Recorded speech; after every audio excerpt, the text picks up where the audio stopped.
Bonjour. YouTube me dit que la plupart des gens ne resteront pas avec une vidéo pendant plus de 3 minutes environ.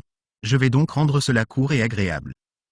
Je vais vous parler de deux techniques pour faire ce qu'on appelle ouvrir votre troisième œil, même si elles peuvent également être utiles si vous utilisez d'autres méthodes pour ouvrir votre troisième œil. La première consiste à fermer les yeux et à pointer légèrement les globes oculaires vers le bas. En même temps, toujours les yeux fermés, vous dirigez légèrement votre attention visuelle vers le haut. C'est toute la technique. Je vais juste réitérer car cela semble être une description très courte. Vos globes oculaires sont légèrement pointés vers le bas et votre attention visuelle est légèrement pointée vers le haut. Tout cela les yeux fermés. Vous pouvez également utiliser cette technique pour vous aider à vous lancer dans la méditation. Faites-le pendant quelques secondes, peut-être une minute, pas plus, puis reprenez votre pratique normale de méditation. Je n'en ai entendu que quelques rapports, mais cela semble être très efficace avec la méditation Vipassana ou la méditation Zen. Toute technique qui implique de prêter attention à sa respiration. La deuxième technique consiste à se souvenir du visage d'une personne à chaque fois que l'on pense à elle. C'est-à-dire que lorsque vous pensez à quelqu'un, vous ne pensez pas seulement à son nom. Vous prenez une seconde, voire quelques millisecondes, parfois aussi brèves, et imaginez leur visage dans votre esprit. Ces deux techniques ont quelque chose en commun. Ils séparent votre attention visuelle de vos organes visuels, vos yeux.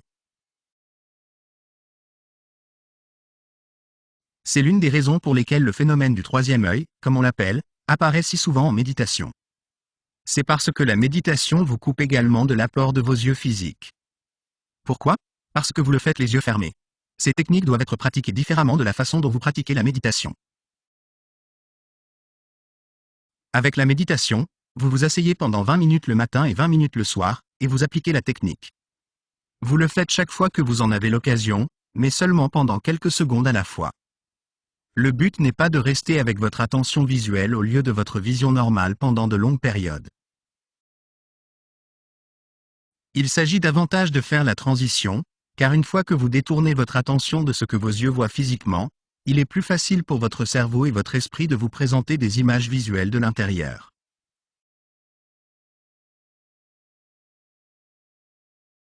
Je pense que c'est l'essence même des fonctions du troisième œil. Pourquoi s'appelle-t-on le troisième œil? Parce que ce ne sont pas les deux autres. La raison de ce nom, en anglais du moins, en sanskrit, s'appelle Ajna Chakra, et c'est un type de nom très différent sur le plan linguistique avec des connotations bien plus grandes. Chaque fois que vous séparez votre attention de votre vue physique, vous rendez votre attention visuelle plus accessible à la vue intérieure. Les types d'images qui surgissent dans notre imagination, nos rêves, et même dans les visualisations conscientes issues de diverses techniques de méditation. En Reiki, par exemple, vous visualisez certains caractères chinois ou japonais. Voilà donc toute la technique. Pour réitérer, premièrement, fermez les yeux, pointez légèrement vos globes oculaires vers le bas, mais placez votre attention visuelle légèrement au-dessus de la ligne médiane de votre vision. La deuxième technique est que lorsque vous pensez ou parlez de quelqu'un, prenez une seconde, voire une fraction de seconde, pour voir son visage dans votre esprit, afin de vous connecter avec votre souvenir de cette personne, et cela devient une expérience visuelle.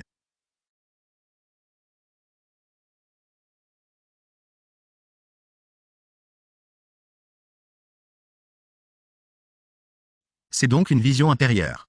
Il est déconnecté de vos globes oculaires, ce qui signifie qu'il sera plus facile d'y accéder par la méditation, par la visualisation, comme par exemple une technique psychique consciente où l'on veut envoyer un message télépathique à quelqu'un.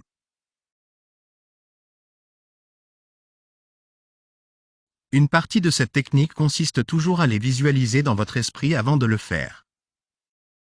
Ainsi, le véritable objectif du troisième œil, ouvrir le troisième œil, accéder au troisième œil, est de se déconnecter de votre vision normale et de se connecter à votre vision intérieure, la même source qui fournit également des rêves, des visualisations, des imaginations, des souvenirs visuels, etc. En avant. Toute la technique, les deux. Merci d'avoir regardé. Je vous souhaite bonne.